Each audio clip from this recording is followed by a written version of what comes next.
नमस्कार, मी गंगाधर कदम. आपला किनवट न्यूज मध्ये आपणा सर्वांचं हार्दिक स्वागत.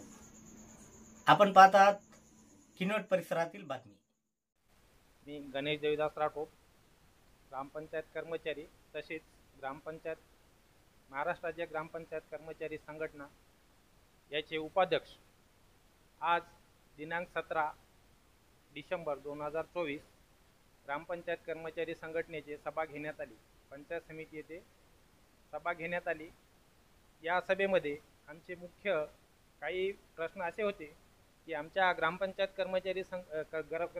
कर्मचाऱ्यांचे फरकाची रक्कम जी मिळाली, समजा त्याच्यात काही तफावत असल्यामुळं ग्रामपंचायत कर्मचाऱ्यांचे कुणाचे हजेरीप्रमाणे समजा फरकाची रक्कम टाकण्यात आली.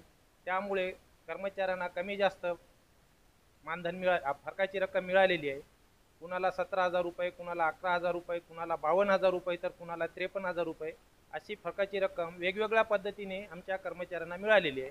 त्यासाठी म्हणून आम्ही सर्व कर्मचाऱ्यांना एकत्रित करून या किनवट तालुक्यामध्ये आमचे ग्रामपंचायत कर्मचाऱ्याची 2 संघटना असल्यामुळे ही 2 संघटनेचे वेगवेगळे पदाधिकारी असल्यामुळं आमच्या काही कर्मचाऱ्यांचं नुकसान झालेलं आहे. त्यासाठी दोन्ही संघटनेला एकत्र करून आज आम्ही सभा घेऊन या सभेमध्ये आम्ही असं पारित केलं की संघटना या तालुक्यामध्ये किनवट तालुक्यामध्ये एकच राहणार आणि ती संघटना म्हणजे 4511.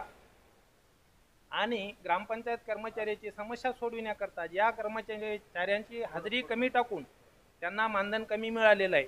त्यासाठी आम्ही विस्तार अधिकारी आणि गट विकास अधिकारी साहेबांना एक अर्ज देऊन आम्ही आमच्या ग्रामपंचायत कर्मचाऱ्यांचा पूर्ण 100% फरकाची रक्कम मिळवून देऊ असं आम्ही प्रयत्न करणार आहे. आणि ग्रामपंचायत कर्मचारी यांना आम्ही आश्वासन दिलेलं आहे आणि हा आश्वासन पूर्ण करणार.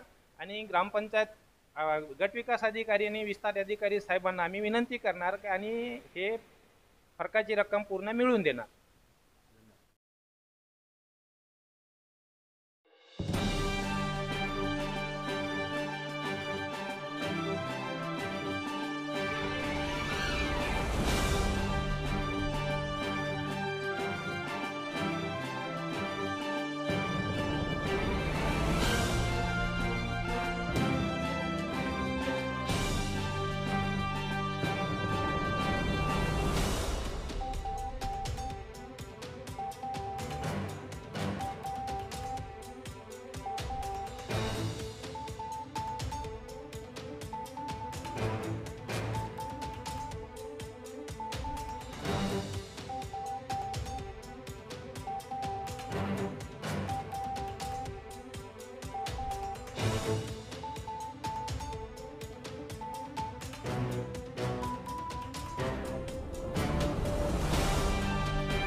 परिसरातील बातम्या पाहण्यासाठी पाहत राहा आपला किनवट न्यूज.